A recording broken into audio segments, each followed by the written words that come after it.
Hey, what's up, guys? My name is Colin. I'm with the One Option community, and I want to talk today about how I use multivariable alerts to give me extra confluence when my alerts go off, to give me more conviction in my trades. When we look for stocks with, good characteristics, we're not just looking for relative strength and weakness. We're also looking for volume relative to SPY. We're looking for a breakout of the daily chart. So to me, it makes sense to set your alerts based on the same criteria, where you have confluent factors aligning with each other and giving you a good signal using different criteria from different ends of the spectrum. So that's what I want to talk about. We're going to start with the market. The market has not been doing a whole lot recently. It has been leaning bearish, but ultimately we are still trapped in this wedge formation. We did have a key bar off a relative high, which initiated this downward move here and definitely should have had you leaning bearish. Hasn't been re-challenged since. A key bar is going to be a bar with above average volume and above average range that opens in this case on its high and closes on its low. We then had a lower high, another lower high off of this algo line. Then the next day we're below the 50 again with another key bar and very high volume, below 444 as well, closing on the low, and then today preserving the halfway point of this candle and rejecting off 444 again. Well, I guess in this case it was a little higher, about 445, but somewhere in that range. So yeah, definitely leaning bearish, and I do let that dictate all of my decisions. But let's get into what that might look like. So let's go with FSLR. This is kind of your bearish option of the day. I understand this is not the most bearish option out there, but part of my reason for wanting to trade that or show this is because it's a choppy stock, and I want to give an example of how to trade something that's choppy and how to give an example of trading something that's less choppy using alerts. So, yeah, it's a choppy chart. Yeah, we do have relative strength here, technically, on a daily basis. So those aren't things you want to see. However, we did reject these two moving averages with stacked red candles on good volume. We then retested them, rejected them again. We broke this high minus trend line here, and then we broke this low minus trend line as well right after with another key bar, got above it, and then back below it again today. The volume recently has been good. LRSI has been pinned below zero point 0.2 for a couple days now as well, which is nice to see. We also have a bearish 10p cross winding down here for another area of additional confluence. So 10p is going to be a predictive indicator that uses price action from the past to kind of help determine who's going to have the ball in the future. What did buyers do when they quote unquote had the ball? Everybody takes their shot. What were they able to do relative to what sellers were able to do? And roughly every 45 minutes or so there is a cycle, and it can gauge those cycles and tell you what is likely to happen next, and those can be very reliable. If we look at them from SPY, that key red bar coincided with a bearish cross, and we got coinciding price action. Our bullish cross right here coincided with bullish price action. So the predictive nature of this thing is surprisingly accurate. It's the closest thing I've been able to find to predicting the market in any indicator. But anyway, regardless of the fact that this thing is choppy, you can still trade it. So let's say SPY opens above this trend line, roughly where it closes, and let's say it starts bouncing. And let's say, the bounce is decent, and we even start to try to poke above 445.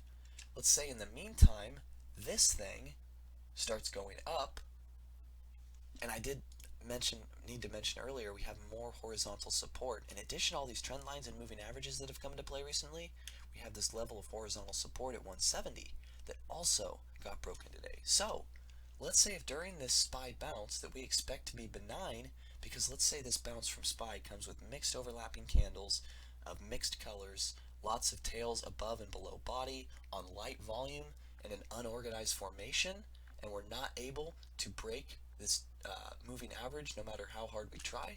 Let's say if in the meantime I see FSLR barely creeping higher and not even testing 170. Let's say it's finding resistance even below it at 169.50. Sellers are aggressive. They don't even think it's going to get to 170 before they have a chance to unload. The market's going higher, though not very aggressively.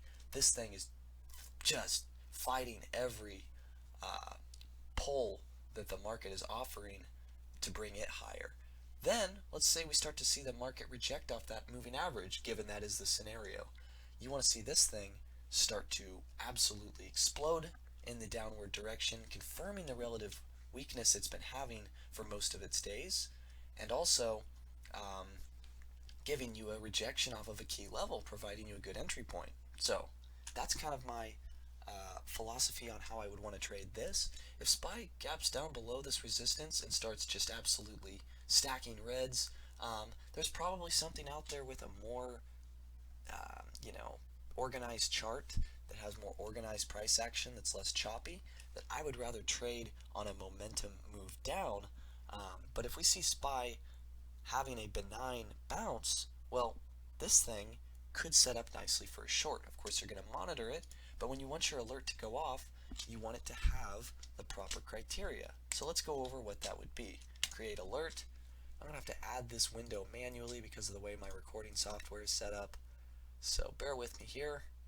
Should be top left now. There we go. We want price to be below 160.950.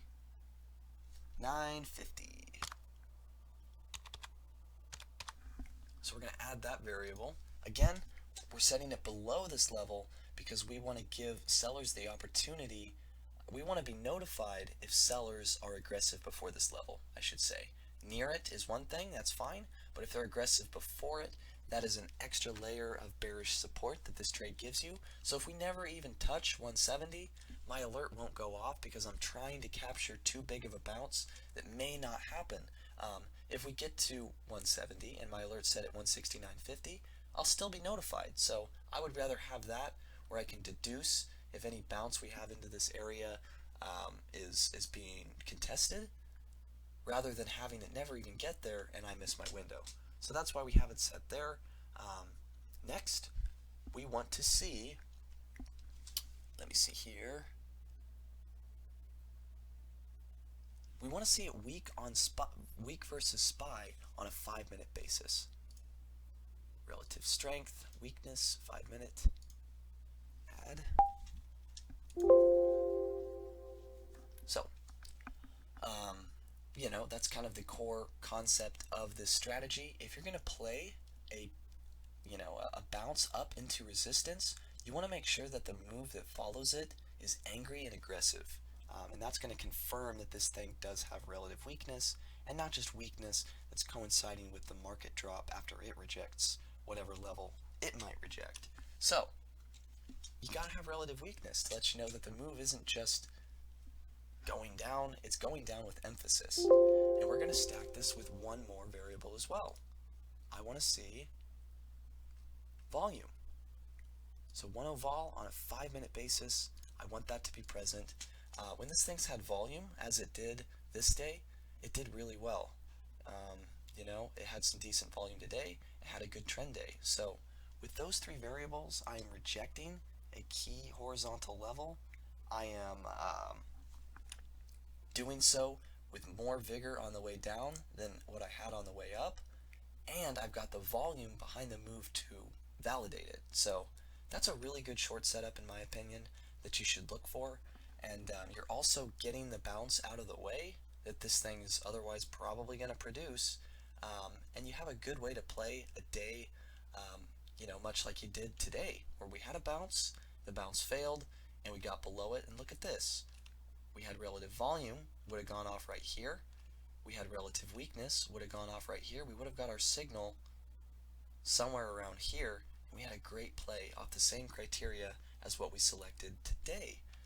And this wouldn't have been necessarily, I guess you could have made your level off of here, maybe, or the previous day close. I'm not sure.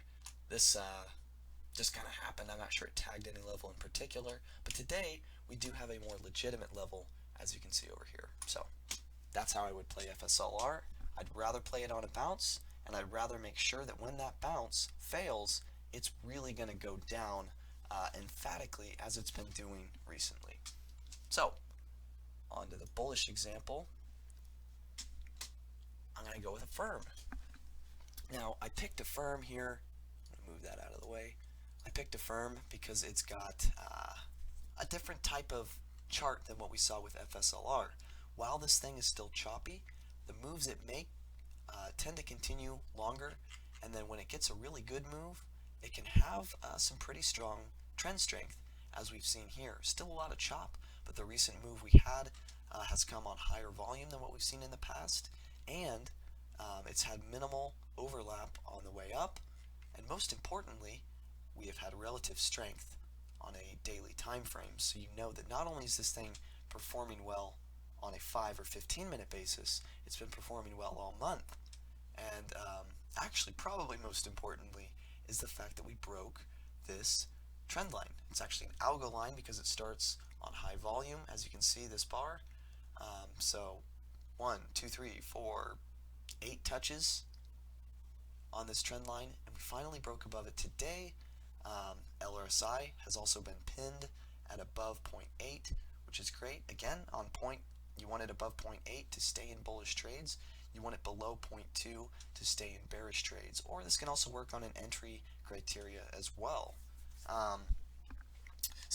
Well, today FSLR presented a pretty good setup. It wasn't absolutely perfect. When we look at the market on a 5-minute basis and we look at this on a 5-minute basis, we can see that some of this move definitely was a result of some of SPY's late day troubles. So you can't give this move too much credence.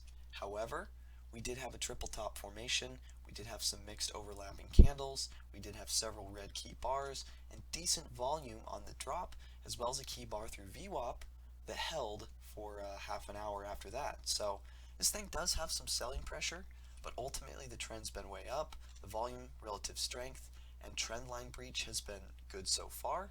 But for this one, I don't want to play a bounce. I want to see this thing rip. And the reason for that is because this algo line right here is very valid. And there's definitely several people who are looking at this.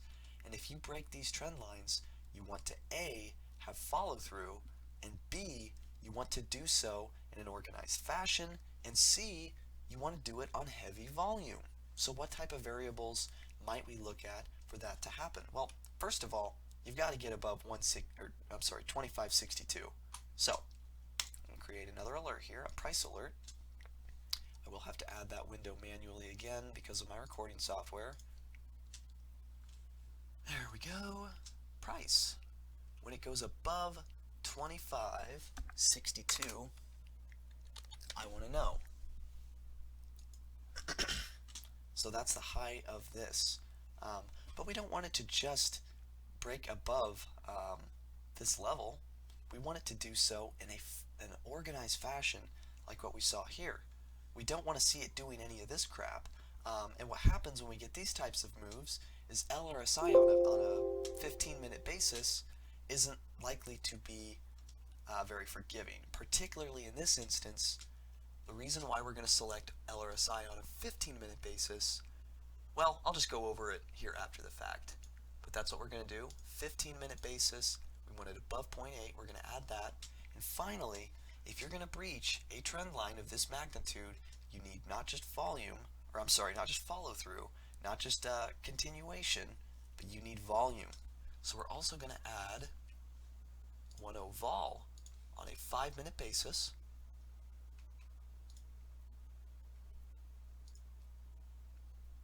There we go.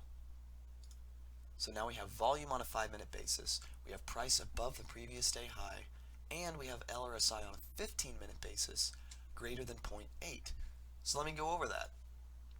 Save that there. So on a 5-minute basis, you can see how this move here, not even a very big move and not even a very strong move. Initially it kind of looked like it, but of course you had resistance in the way. That was enough to get LRSI from the bottom at 0 almost above 0.8, and yet this move was not very organized. So on 15-minute basis, we can see LRSI is all the way at 0 as well, or maybe it's at 0.15 right now, but it's basically at the bottom. So on a 15-minute basis, it's going to take a lot more for LRSI to get above 0.8. And that's